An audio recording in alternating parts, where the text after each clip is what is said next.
नमस्कार मित्रांनो, तुमचं सर्वांचं आपल्या उत्तम साहित्य या यूट्यूब चॅनेलवर सहर्ष स्वागत आहे. मित्रांनो, आपण ऐकत आहोत कादंबरी कातळडोह आणि या कादंबरीचे लेखक आहेत उत्तम सदाकाळ आणि आजचा आपला भाग आहे 13वा. मित्रांनो, आजचा 13वा भाग ऐकण्या अगोदर तुम्ही जर आपल्या चॅनेलवर नवीन असाल तर आपला चॅनेल नक्की सबस्क्राईब करा आणि आजचा 13वा भाग जर तुम्हाला आवडला तर लाईक नक्की करा. चला तर मग ऐकूया कातळडोह कादंबरीचा आजचा भाग 13वा. मंदिरात घडलेल्या त्या घटनेपासून बाबासाहेब नाराज राहू लागले. त्यांच्यातील चैतन्य संपल्यासारखे झाले होते. दिवस रात्र ते फक्त त्याच घटनेचा विचार करत बसायचे. सर्व गावकऱ्यांसमोर हिरामण सिद्धप्पाला नको नको ते बोलला होता. त्याच्या देवत्वाबद्दल शंका घेतली होती. पंचमंडळींना तर अपशब्द वापरायलाही मागे पुढे पाहिले नव्हते. एवढे होऊनही गावकऱ्यांपैकी कुणीही हिरामणला अडवले नव्हते. त्याला कुणी विरोध केला नव्हता. का? असे का घडावे? गावकरी हिरामणच्या बेताल वागण्यावर काहीच कसे बोलले नाहीत? सर्वच गप्प कसे बसले? बाबासाहेब प्रश्नांचा गुंता सोडवायला जात आणि दलदलीत अडकावे तसे प्रश्नांच्या जंजाळात अधिकच खोलवर रुजत जात. राहून राहून बाबासाहेबांच्या मनात हिरामणचा एक प्रश्न घणासारखे घाव घालत होता. जर मायाच्या जागी तुमची मुलगी विद्या असती तर तुम्ही तिला मायासारखी शिक्षा दिली असती का? हाच तो प्रश्न बाबासाहेबांचे काळी क्षणाक्षणाला कुरतडत होता. बाबासाहेब मनाशी विचार करत स्वतःशीच बोलत होते. खरंच काय केले असते आपण? मायाच्या ठिकाणी जर विद्या असती तर आपण काय निर्णय घेतला असता एवढा अवघड निर्णय, तोही प्राणदंडाचा, कातळडोहात बुडवून मारण्याचा. बाबासाहेबांना या प्रश्नांची उत्तरे भेटतच नव्हती.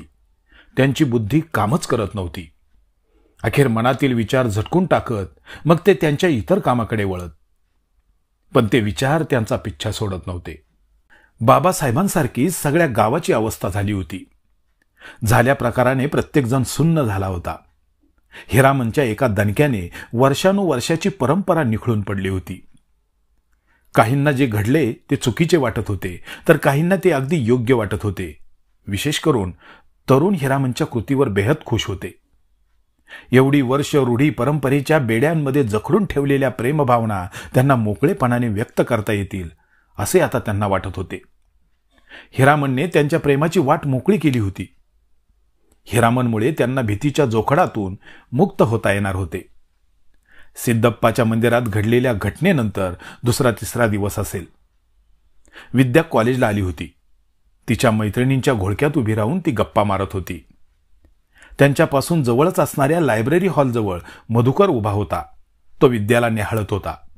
विद्याकडे नजर जाताच त्याच्या काळजात गोड गुदगुल्या होत होत्या. विद्याचे त्याच्याकडे लक्ष नव्हते. मधुकर दूरवरून तिच्याकडे बघत भाऊ डॉक्टरांच्या दवाखान्यातले दिवस आठवत होता. भाऊ डॉक्टरांच्या दवाखान्यात विद्याही मोकळेपणाने त्याच्याशी वागत होती. दवाखान्यातून घरी जाताना विद्या मधुकरचे आभार मानायला विसरली नव्हती. खरे तर त्यावेळी दवाखान्यात कुणी नसताना विद्याजवळ आपल्या प्रेमभावना मधुकरला व्यक्त करायच्या होत्या. पण ते त्याला शक्य झाले नव्हते. आज मात्र काहीही झाले तरी तिच्याशी या विषयावर बोलायचेच असा मधुकरने ठाम विचार केला होता. विद्या तिच्या मैत्रिणींच्या घोळक्यातून बाहेर पडत नव्हती. बराच वेळ वाट बघून कंटाळलेला मधुकर अखेर तिच्या रोखाने चालू लागला.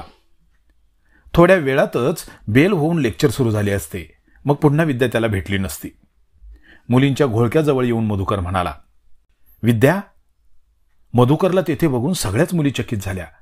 त्यातही मधुकरने विद्याला हाक मारलेली बघून त्या आणखीच चक्रावल्या. विद्याही मधुकरच्या अनपेक्षित हाकेने बावरली. काय? ती गोंधळलेल्या आवाजात बोलली. मला तुझ्याशी थोडं बोलायचंय. काय बोलायचंय? इथं या सर्वांसमक्ष नाही सांगता येणार. असं बोलत असताना मधुकर चक्क मुलीसारखा लाजला. त्याच्या त्या सूचक वाक्याने घोळक्यातील मुली फिदी फिदी हसत जरा बाजूला झाल्या. विद्या, बोल ग बाई त्याच्याशी एकांतात. आमची अडचण नको तुम्हाला. आम्ही जातो इथून. विद्यापासून दूर जाताना त्या विद्याला टोमणा मारायला विसरल्या नाहीत. विद्याच्या इतर मैत्रिणी दूर गेल्या खऱ्या, पण माधुरी, शांता आणि रीना या तिच्या गावातल्या मैत्रिणी मात्र तिच्याजवळून हलल्या नाहीत. मधुकरच्या अनपेक्षित वागण्याने त्या गंभीर झाल्या होत्या.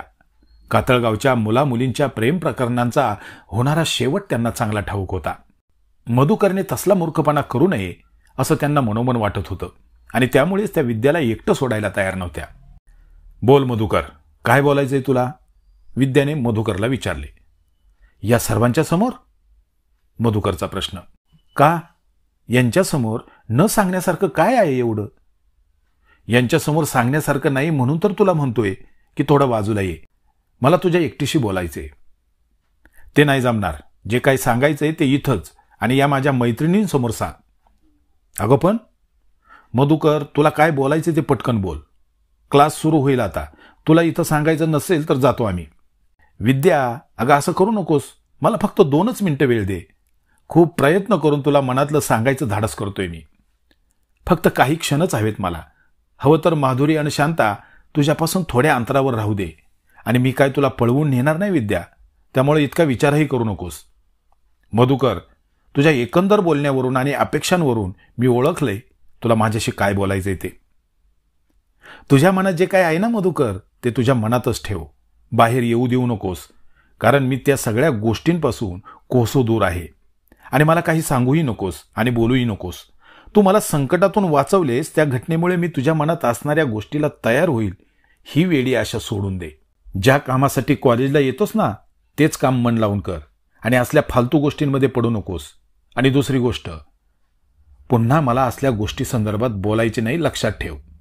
विद्याने परखडपणे मधुकरला सुनावले. विद्या, माझे काय ऐकून घेण्याआधीच तू हे सारे गृहीत धरून बसलीस? हो, कारण मी तुझ्या चेहऱ्यावर ते सारं पाहिलंय आणि माझी माणसांची पारख चुकत नाही.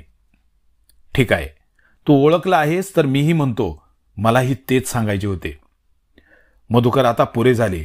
आता यापुढे एकही शब्द बोलू नकोस. मधुकरला पुढे बोलू न देता विद्या त्याच्यावर जोराने ओरडली. आणि हो, यापुढे माझ्याशी एक शब्द सुद्धा बोलण्याचा प्रयत्न करू नकोस. एवढं स्पष्ट सांगूनही तुला नाहीच समजले तर मग मला तुझी तक्रार बाबांकडे करावी लागेल. तेव्हा वेळी स्वतःला आवर आणि माझ्यापासून जरा 4 हात दूरच राहा. चला ग. विद्याने मधुकरला चांगली समज दिली आणि ती तिच्या मैत्रिणींबरोबर वर्गाकडे निघून गेली. मधुकर लढाई सुरू होण्याआधीच युद्ध हरला होता. त्याच्या मनातील स्वप्नांचा पार चोळामोळा झाला होता. त्याने जे अपेक्षून विद्याशी बोलणे केले होते त्या सगळ्या अपेक्षा मातीमोल झाल्या. विद्याने स्पष्टपणे त्याला नकार दिल्याने पुढचे सगळे मार्ग बंद झाले. आता विद्याची अपेक्षा ठेवणे चुकीचे होते. तिला कायमचे विसरण्याचे योग्य होईल असा मनाशी विचार करत मधुकर लेक्चरला न जाता कॉलेजमधून तडक घरी जाण्यासाठी निघाला. विद्याचे दिवसभर अभ्यासावरचे लक्ष उडाले होते. मधुकरने तिला हटकवल्यापासून तिच्या मनात विचारांचे थैमान माजले होते. तिच्या शांत आयुष्यातील सरोवरात मधुकरने खडा मारून तरंगांची आवर्तने निर्माण केली होती. घरी आल्यावरही ती गप्पच होती. तिचे आबोल वागणे पटकन कोणाच्याही लक्षात आले असते, पण खुद्द बाबासाहेबच तणावाखाली असल्याने विद्याचे बदललेले वागणे कोणाच्याही लक्षात आले नाही. कृष्णा त्याच्या कामात दंग होता तर सुमित्राबाई बाबासाहेबांच्या काळजीत होत्या. विद्याकडे लक्ष द्यायला कुणालाच वेळ नव्हता. मधुकरचे वागणे कुणालाही कळू देऊ नका असं विद्याने तिच्या मैत्रिणींना समजावून सांगितल्याने कुणीही त्या संदर्भात अवाक्षर बोलले नाही. मधुकरचा विषय विद्याने मनाच्या खोल तळात कायमचा बुडवून टाकला. कातळगाव नित्याच्या व्यवहारात जरी मग्न असले तरी प्रचंड तणावाखाली होते. हिरामनच्या वादामुळे पंचही एकत्र येत नव्हते. बाबासाहेब तर घर आणि शेत याशिवाय कुठंच फिरकत नव्हते. सकाळी उठल्याबरोबर सिद्धपाचे दर्शन घ्यायचा त्यांचा नेम मात्र त्यांनी चुकवला नव्हता. त्यात त्यांनी खंड पडू दिला नव्हता. 2 दिवस पूर्ण उघडलेला पाऊस 3ऱ्या दिवसापासून मात्र जोर धरू लागला होता. अधूनमधून जोरदार वर्षाव करणारा पाऊस एका वेगळ्याच धुंदीत कोसळत होता. तो न थांबता अविरत कोसळत होता, अगदी संततधार. पावसामुळे पुन्हा एकदा कातळगावचा कोंडमारा झाला. ढगपुटी झाल्याप्रमाणे पाऊस पूर्ण दिवसभर आणि अख्खी रात्र कोसळत होता. आणि सकाळ झाल्यावर कातळगावला त्याच्या भयंकरपणाची कल्पना आली. सकाळची एसटी शाळेतील मुलांना कॉलेजच्या विद्यार्थ्यांना घेऊन निघून गेली होती. पावसाने रौद्र रूप धारण केले. तो मुसळधार कोसळू लागला. रागावलेल्या मुलाने आदळा पटकरावी तसा पाऊस वाटू लागला. कातळगावकर धास्तावले. पाऊस कधी थांबतो याची वाट पाहू लागले, पण पाऊस थांबण्याची चिन्हे दिसेनात. पावसाच्या अविरत वर्षावाने नद्या नाले तुडुंब भरले. कृष्णा नदीला भयंकर पूर आला. कातळडोह गरजत रोरावत पोटातले फेसाळ पाणी बाहेर फेकू लागला. डोंगर रांगांवरून धबधबे वेगाने जमिनीकडे वाहू लागले. कृष्णा नदीत पावसाचे सगळे पाणी जमा होत होते. एरवी शांत भासणारी कृष्णा नदी आता मात्र भयानक वाटत होती. कृष्णा नदीच्या पात्रातले पाणी सुसाट वेगाने धावत होते. तिच्या पात्रात पाणी मावेना तसे तिने ते किनाऱ्यावर ढकलले. कृष्णा नदीला पूर आला. गावाची बाहेरच्या जगाशी नाळ जोडणारा पूल पाण्याच्या पोटात गडप होण्याची वेळ आली. ज्याने ज्याने कृष्णेचे रौद्र रूप पाहिले तो अंतर्मनात शहारून उठला. कातळगाव कृष्णा नदीच्या विळख्यात सापडले. पुलावरून पलीकडे जाण्याचा मार्ग तेवढा शिल्लक होता, पण तो केव्हा पाण्यात लुप्त होईल याची शाश्वती नव्हती. सकाळी शाळा कॉलेजला गेलेल्या मुलांची त्यांच्या पालकांना काळजी वाटू लागली. मुले कधी घरी येतात याची ते डोळ्यात प्राण आणून वाट पाहू लागले. सुमित्राबाई आणि बाबासाहेब बाकी सारे विचार विसरून विद्याच्या विचाराने काळजीत पडले. बाहेर चौकशीला जाण्याची सोय नव्हती. पाऊस धो कोसळत होता. विद्याला कॉलेजला जाऊ द्यायला नको होते. सुमित्राबाई असा विचार करून खंतावत होत्या. बाबासाहेब काहीच बोलत नव्हते, पण मनातून ते घाबरले होते. त्यांना विद्याची काळजी वाटत होती. पावसाच्या अशा धो पडण्यामागे काहीतरी कारण असणार, किंवा सिद्धप्पाच्या रागाचा तो परिणाम असावा, असा एक विचार बाबासाहेबांच्या मस्तकात वारंवार फुटत होता. त्या कल्पनेनेच बाबासाहेब कमालीचे हादरले होते. संध्याकाळी कातळगावात येणारी एसटी कृष्णा नदीच्या पुलाजवळ येऊन थांबली. पावसाच्या माऱ्याने वैतागलेला एसटी ड्रायव्हर ताम्हाने कसाबसा पुलापर्यंत गाडी घेऊन आला होता.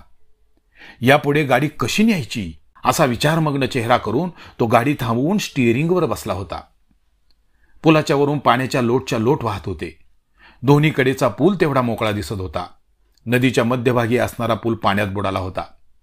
गाडीच्या समोरच्या काचांवरून पाणी खाली ओघळत होते. गाडीचे वायपर ते पाणी पुसण्याचा प्रयत्न करत होते, पण पावसाच्या वर्षावाने वायपर सुद्धा काच पुसून थकले होते. काचेतून समोरचे दृश्य स्पष्ट दिसत नव्हते. त्यामुळे अंदाजानेच गाडी चालवणे जीवाशी खेळण्यासारखे होते. ताम्हाने अजूनही विचार करत होता. काय रे ताम्हाने, आता काय करायचे? साबळे कंडक्टर चिंतावून बोलला. आपण काय करणार तो पाऊस. आपल्या हाती आता काय नाही. समद त्याच्या हाती. तो थांबला आणि नदीचं पाणी उतरलं तर पुढं जाता येईल, नाही तर आपला मुक्काम आता इथंच. ताम्हाने ड्रायव्हरने उत्तर दिले. त्याचे उत्तर ऐकून आत बसलेले प्रवासी हबकले. एसटीत जादा प्रवासी नव्हतेच. शाळा कॉलेजची 5-6 मुले आणि 2 गावकरी एवढेच एसटीचे प्रवासी. विद्या, माधुरी, रीना आणि इतर 3 मुले गाडीतच बसून होते. गाडी पुढे नेता येणार नाही? साबळे कंडक्टर आशेने ताम्हानेला विचारू लागला. नाही ना, पुलाव पाणी किती अंदाज नाही ना येत. गाडी न्यायची डेअरिंग केली असती, पण गाडीतल्या पॅसेंजरांचं काय?